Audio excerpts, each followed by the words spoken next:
Okay, Assalamualaikum. Jumpa lagi kita dalam YouTube channel Saka Saham. Apa khabar semua? Semoga semua sihat dan dirahmati oleh Allah serta diberkati segala apa yang kita dibuatlah. Okey, kali ini kita nak bincang pula satu topik yang pernah abang janjikan sebelum ni, iaitu berkenaan dengan bagaimana untuk kita memperbaiki ataupun kita nak tengok kita punya portfolio counter kita yang berada dalam keadaan merah, ataupun kita katakan portfolio kita dalam keadaan kerugian. Bagaimana cara kita untuk memperbaikinya ataupun kita pomenkan dia lah. Senang cerita. Abang nak cakap bahasa buku ni agaknya abang rasa macam tak sedap lah. Abang kena cakap bahasa pasar juga. Orang Melaka lain tau cara dia cakap ni tau. Cara dia nampak kasar tapi sebenarnya baik. Okey, apa yang abang nak share ni bukan abang nak kata abang ni seorang yang hebat dalam saham ni, sangat hebat lah apa benda, pakar ke apa, bukan. Apa yang abang nak share ni adalah pendapat abang, pandangan abang sebab abang dah lama dalam industri ni. Mungkin pendapat ni tak betul ataupun ada yang betulnya, terpulang pada you all yang melihat video ni nak gunalah. Tak ada masalah. Ini sebagai satu ilmu yang kita nak share. Kan? Mungkin kalau salah jangan pakai. Kalau salah kita jangan pakai. Sebab ilmu yang salah kalau abang sampaikan, ia akan menjadi satu ilmu yang tak berguna lah untuk jual, dan abang pun jadi panas je lah, saka abang panas je lah kan. So kalau boleh pakai. Cuma benda ni kita ringkaskan je, sebab kalau nak cakap benda ni secara panjang, satu hari pun kita tak habis cerita semuanya bab portfolio kita yang merah ni. Antara sebab kenapa kita punya portfolio merah ni, dia ada sebab dia sebenarnya. Sebab pertama, kita tak ikut trading plan. You tak ikut you punya trading plan. Kalau berkenaan dengan trading plan, sebab ada yang tanya abang ni, bang, macam apa dia trading plan? Apa nak buat pasal trading plan ni? Apa dia nak trading plan ni? Apa benda kriteria yang kita nak buat untuk trading plan ni? Okey, trading plan ni adalah berkisar berkenaan dengan buy, sell. So you punya quantity lot yang you nak buy. Okey, berkenaan dengan buy, bila trading plan berkenaan dengan buy. Buy ni terdapat buy, terdapat beberapa jenis buy sebenarnya. Pertama, you boleh buat buy on breakout, buy on weakness, buy on dip. So you kena faham bila dalam trading plan you nak beli sesuatu counter, you kena faham teknik macam mana yang you nak pakai untuk buy. Dan yang pertama sekali, you kena faham kenapa you nak buy that counter. Itu antara trading plan. So benda tu you akan decide sendiri. Cuma pada yang masih tiada trading plan dan tak tahu nak buat macam trading plan, tak tahu apa macam mana nak buy apa benda, kita memang ada buat kelas teknik channel dan contrarian. Julai ni kita ada satu lagi online kelas kita dan memang kita akan mengajar teknik-teknik buy ni. Buy on the buy breakout, buy on weakness, apa benda semua tu. Okey, selepas buy, you punya next trading plan disebut sell. Bila you pandai membeli, kalau tak pandai menjual pun jadi masalah. Okey, bila sell pun dia ada beberapa jenis sell. Sell on news, ataupun you boleh katakan sell waktu profit, sell waktu loss. So bagaimana cara-cara kita nak sell? Benda ni juga kita ada ajar, no problem. Kalau you ada rezeki, you boleh join kita punya kelas. So you pertama sekali, kenapa kita ada trading portfolio kita yang merah ni, yang membuatkan portfolio kita merah ni? Pertama, kita tak ada trading plan. Kita tak ada trading plan. Kalau kita ada trading plan pun, dia akan jadi jatuh ke sebab kedua, disiplin. Sama ada kita ikut atau tak trading plan yang kita dah buat tadi. Kita tahu kita memang ada trading plan, tapi kita tak disiplin mengikut trading plan yang kita dah setkan tadi. So benda-benda macam ni yang selalunya menyebabkan portfolio kita ni merah.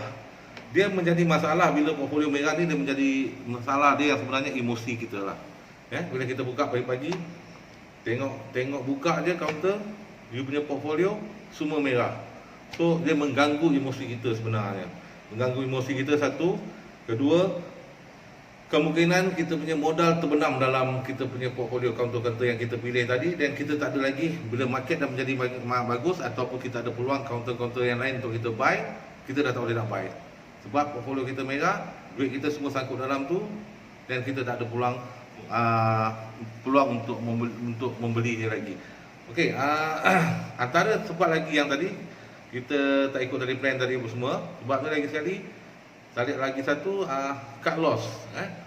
Kita tak nak buat cut loss. Benda ni memang paling penting sekali dalam saham. Before you nak buy, you kena tahu dekat mana you punya cut loss area. Sekadar tahu tapi tak nak buat cut loss tu, tak guna juga abang. Cut loss kalau kena buat, tetap kena buat juga. Jangan kita nak bercinta ataupun berkasih sayang dengan you punya counter yang dah memang susah kita naikkan, dah memang tak ada harapan untuk dia naik. So itu yang akan menyebabkan duit kita ataupun portfolio kita menjadi merah dan duit kita akan terbenam dalam tu. Okey, ini abang nak share. Tadi tu kita cerita pasal kenapa portfolio kita biasanya boleh menjadi merah. Boleh menjadi merah yang lama lah. Menjadi merah tu memang boleh jadi merah, besok pun boleh jadi hijau. Tapi disebabkan oleh merah yang terlalu lama, maksudnya di sini you punya duit dah terbenam dalam tu, counter yang dah drop dan tak naik-naik. Setengah orang dia cakap dia belum rugi lagi, dia belum jual.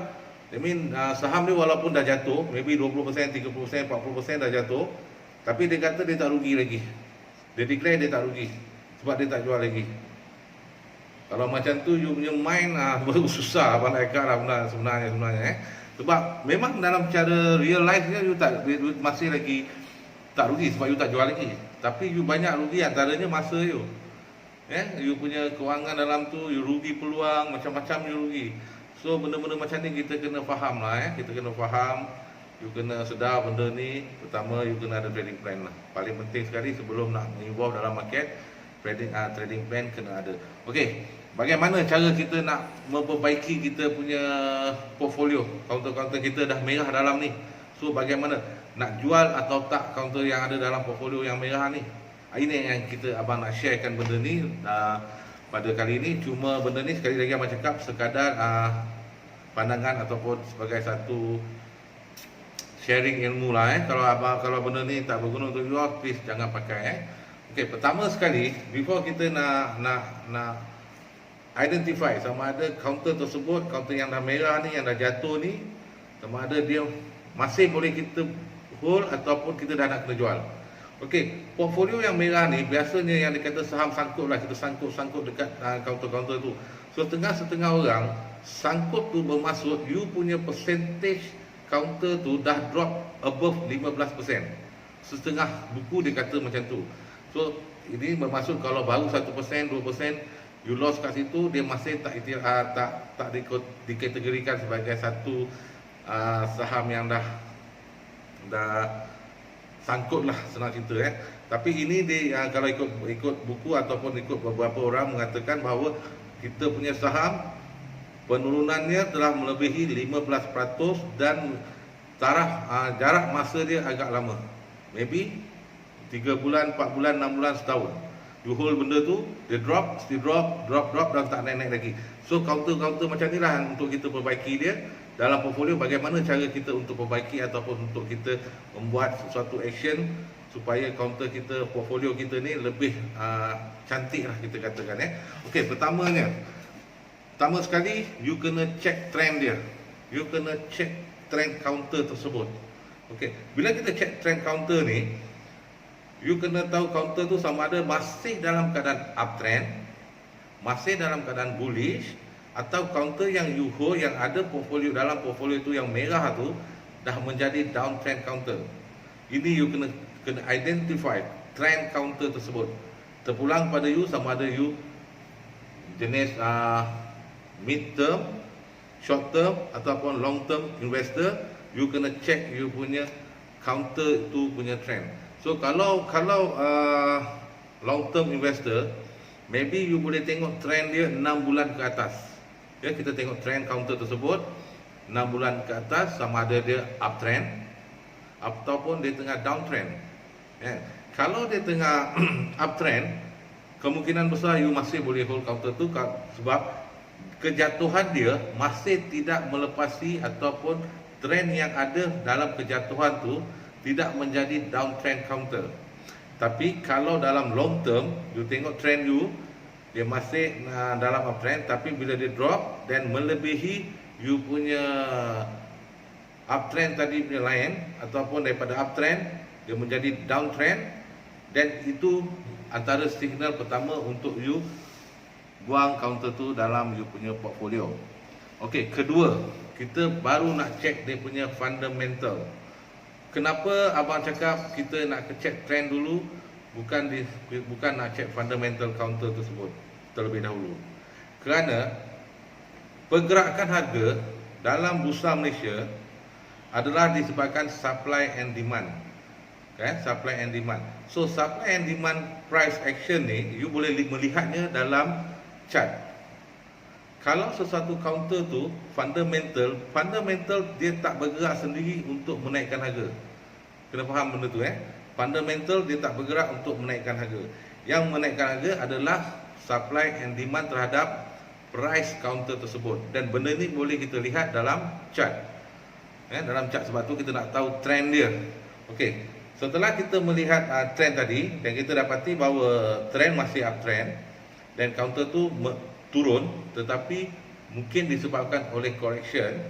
Ini kena ada ilmu lah, disebabkan oleh correction. Dan kita tengok pula pada kita punya fundamental tadi. Okey, fundamental ni, company ni, kita nak melihat sama ada company ni profit company yang membuat profit ataupun tak, ataupun company ni industri yang dia terlibat dalam perniagaan dia merupakan satu industri yang grow lah, maknanya industri yang memang sedang berkembang dalam kita punya industri.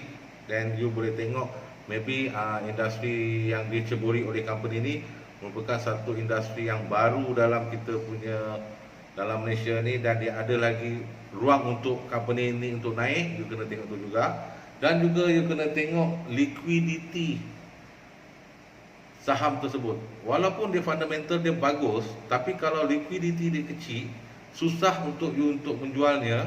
You kena consider ni, sama ada you nak masih hold ataupun sell this counter yang ada menjadi masalah dalam portfolio you.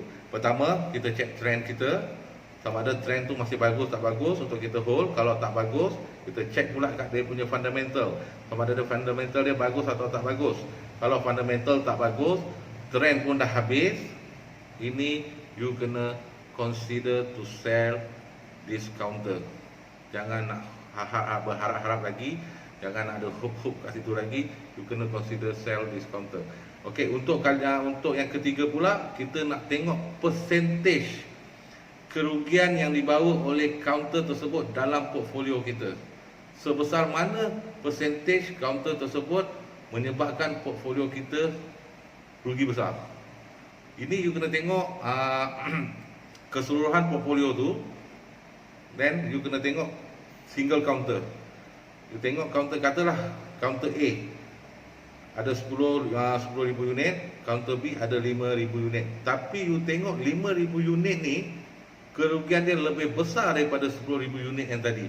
So bila nombor 1 dan nombor 2 fail, nombor 3 ni pula memang kerugian dia lebih besar daripada yang kuantiti yang you bawa, yang you tengok tadi, yang 10,000 tadi. So memang you nak kena jual, you jual je dulu discounter. Sebab ia akan melibatkan emosi kita. So jual dulu mana counter yang memberi kerugian kita dalam portfolio kita kecil. Kalau kerugian yang besar tu you hold sekejap, tapi kita hold yang mana yang kecil. Tadi abang cakap terbalik kot. So minta maaf, you kena tengok mana yang kecil dahulu. Kerugian tu yang peratus kerugian yang kecil dalam keseluruhan portfolio tu, dan dia tidak ada harapan selepas you filter nombor 1 dan nombor 2 tadi, dan you jual tu dulu. You jual tu dulu. Sebab apa? Kalau kita sentiasa melihat portfolio kita merah, dia melibatkan emosi kita trade sebenarnya. Emosi kita trade, duit kita hang dalam kita punya kita punya investment tadi, kita punya duit hang dalam tu semua. Ini melibatkan semua benda yang membuat kita rasa tak selesa lah bila kita untuk trade. Jadi kita kena pelan-pelan pergi satu persatu balik counter yang ada dalam portfolio kita, dan try tengok macam mana yang abang terangkan tadi. Tapi macam cakap lagi sekali, ini secara peribadi dan secara pandangan abang untuk kita perbaiki portfolio kita. Sebenarnya benda-benda macam ni ada diajar dalam kelas. Ada diajar dalam kelas kita bagaimana untuk kita perbaiki portfolio saham kita. InsyaAllah benda ni, kalau ada pertanyaan juga boleh tanya abang di bawah lah, link di bawah video ni lah. InsyaAllah kita jumpa lagi. Assalamualaikum.